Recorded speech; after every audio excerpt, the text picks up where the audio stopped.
Close. That was a really that was like oof. I like both of you guys a lot in that one. It was like That really was a cool to really see. really good battle. Really good battle. Um, Yeah.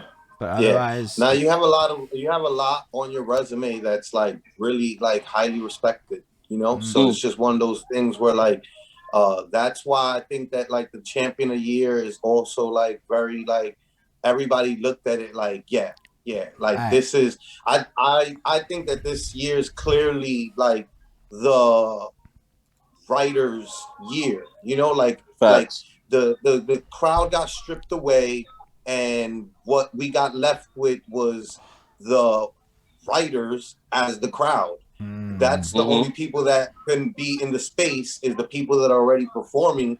So now you're performing to a bunch of writers, so it's different and the environment's going to be like almost a 180, where it's like Facts. completely can different environment. can And I so ask? like to get champion of the year this year of all years, like it says something, and I think that it's like everybody's looking at it like definitely like deserved and respected, like that's I don't think anybody's looking at it like what Chilla like, So nobody's Right. doing that, I nobody's doing Right. that. I have a serious question. So I don't have any fucking idea what Champions of the Year is. I know that you are this. I understand that it's correlated to Smack URL thing in some way, Well, kind of. kinda. But like, there's no like So easy Google on this one. yeah. So champion of the year, is done first of all by a gentleman named Jay Black. Jay Black runs a show or has a battle rap media platform that's called Champion, Mm. where he talks about battle rap and different things. He reviews battles. He talks about storylines and issues going on in the battle rap culture. It's almost like it's almost I don't want to say it's like trying to compare it to like an ESPN show, but it's on the same lines of like say a First Take, Right. where he'll put out an episode on Monday and it'll be about the battle rap event that happened on Saturday. Then he'll put out an episode on Tuesday and he'll have a battle rapper on talking about their battle coming up. Then he'll put out an episode Wednesday and it'll be about who are the top 5 best writers in battle rap. And every episode is different or has a different topic or whatever. But it's a platform that he started about 3 or 4 years ago that he's built up. Has a tremendous fan base, tons of support in the battle rap culture. 3 or 4 years ago, he decided at the end of every year he wanted to reward the standout battlers every year, right? So in battle rap, there's no MVP per se. There's no, champion, per se. There's no championship per se. But in his mind, he wanted to recognize the best battlers in every year, Mm. which leads us to champion of the year. I believe this started in 2017, where the winner is awarded $10,000 and an actual physical championship belt for the whatever particular year. So I am the 2020 champion of the year based off of my performances in 2020 during the pandemic. The reward was a little less. The reward is 5,000 instead of 10, because of the pandemic. But in my humble Hold on. opinion, Did you get the belt? I'm still waiting. I requested a Ted DiBiase $1 million belt, so it's taking a little extra. It's taking a little extra time. Yeah, I respect it. You know what I'm saying? But in my humble opinion, this is the hardest year, or this was 2020 was the hardest year to win champion of the year. So for me, there's a little. I give myself a little pat on the back for being able to do it in a year where there weren't any events with 3,000 people or 2,000 people. There was no influence or as we call it, gas that could influence, the potency of my performances. It literally came down to you being in a room with your opponent, 10 to 15 people, who raps better, who's gonna rap better tonight. And for the 5 battles that I had, I was more often than not able to be the better rapper against some of the best guys in the world. So to me, I think it's a much more difficult feat to win in an era where every word that you say is being watched and paid attention to. Yeah, super Because scrutiny. normally that's not the case. And when you have, again, these events with the big crowds, 2,000, 3,000 people, you can go on stage and say a nursery rhyme and the building will flip upside down with cheers. But I got a question about that, just a little bit, because I looked at the app today, because I made sure to I'm gonna pay for it, so I'm gonna look at it. So I see you're like 9th, which is unlike all of the rankings, which is nifty. I don't know how the rankings work. You have our numbers, which don't mean anything to me, which is cool. I'm not hating. It's just you have a lot of those numbers. I don't know. I don't know if I vote. I don't know what I'm supposed to do on the app. That's not the point. The bigger point is shit. Where was I going with that? Wow, I completely lost my train of thought thinking about that. His position. He was in 9th. So people's gonna be watching this shit on apps now and whatnot moving forward. So even with the crowd, does the crowd sway the internet? The crowd can, absolutely, because a lot of people, especially more casual fans, will watch the battle, whether online or on the app or what have you.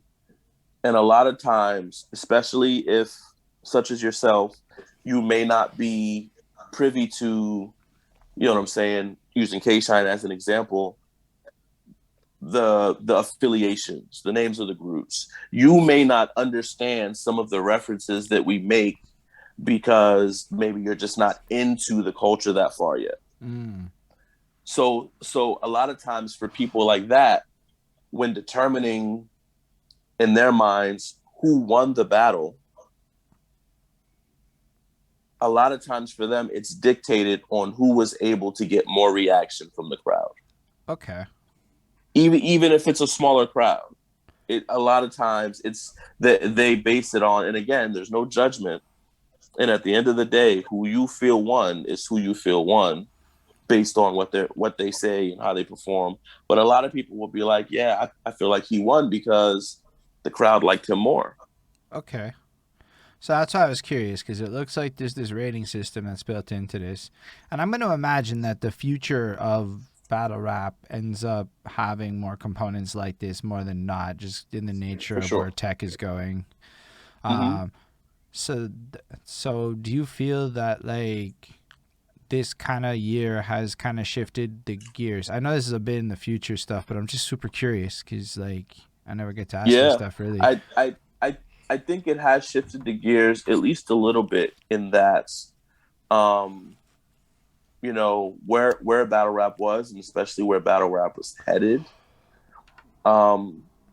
Smaller room events, as we call them, were almost extinct.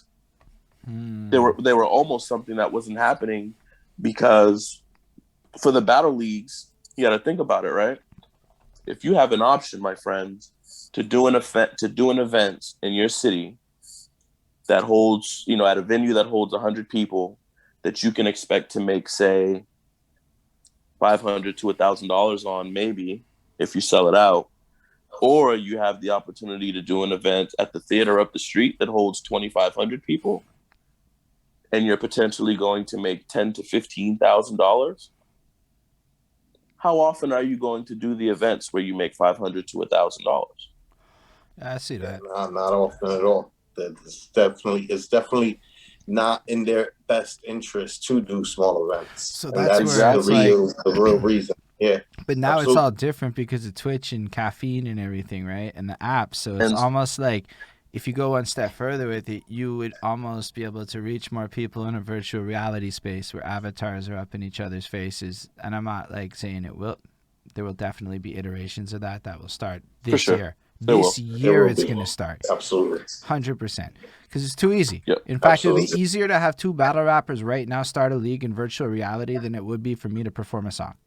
Absolutely. Because it's Yo, logistically matter of fact, ready to you go should on the dime right now. definitely chill it. You should definitely get be at the forefront of that. You know what I mean? Yo, I'm Holla at saying, your man's dude, I got it worked holla out at your man's right what's his name? now. Topanga's husband. I know you Right cool with him, now. so holla at him. Oh, I'm pretty sure he Jensen. got a plug. I'm pretty sure he got to connect into that world. Nah, you know man, what I mean? you can just Like, do it all that with could be available shit. crazy. There's available Yeah, that'd be like crazy. ecosystems and shit where it doesn't Yeah. even have to be fancy. You just need to get the traffic to attract the advertisers. That's all this game is, right? So, Facts. and if you're gonna Facts. get 100 Yeah. people in a VR environment, it's worth like 10,000 views somewhere else. Big Anyway, facts. So Facts. whatever. Yeah, it's like streaming is like anything else. The longer that people spend time Shit. on it, the more money that the app generates and whatnot. So it's just like, Facts. Yeah. And the flip side to it now, this is where, and this is, you know, to answer your question ultimately, because of the app and because of how often, you know, leagues are wanting to do pay-per-views and stream things now, because, you know, the bigger events aren't happening and they've been, you know, ushered into partnerships with larger sponsors who are backing them financially. Now it's a contest of content creation. Now these small events are great for them because they can do a small event with 10 or 15, 20 people in the crowd. They can make 6, 8, 10 battles in one night and then space that out over the course of a month to make you feel like you're getting your money's worth for the $8 that you pay for the app, or for the, you know, the VOD, if you're paying $15, $20 for the VOD to be able to watch it at a later date. Bro, this So, is such you a cool know, chat. now, because the smaller events are easier to put together, now they're pivotal. They are literally essential to a league's ability, to a league that has an app, to their ability to create content and keep people happy.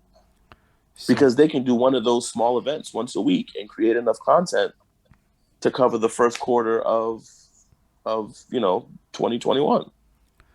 Wow, that's and huge. spend way less money. So basically, Chilla Jones is saying that at the end of the day, battle rap's gonna get hit the same way everything else is, where content rule everything around me. That's the new cream, everybody. And That's where it's at.